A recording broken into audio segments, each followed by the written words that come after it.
Of Mice and Men, Chapter 6, Scene Summary. The chapter starts in the same clearing that Lenny and George had first come to in the beginning of the book, although at the beginning of the book the brush had rabbits playing and green leaves in a gentle breeze filling the air, but by the end of the book a heron is swallowing a little snake whole and brown dying leaves in a gush of wind are mentioned. This subtly tells the reader that something is going to happen. Lenny enters and soon after his Aunt Clara appears to him.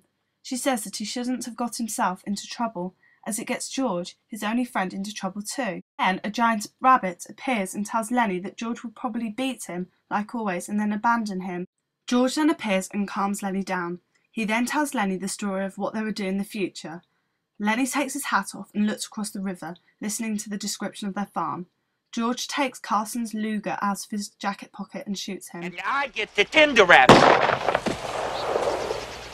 When the other men come on the scene, they see Lenny, who has killed an innocent woman, but Slim did not see this. He understood how George felt and that he needed to be comforted. By the end of the story, George has realised that all of the plans him and Lenny had made never worked out. While he was with Lenny, he had convinced himself he was not the man he really was.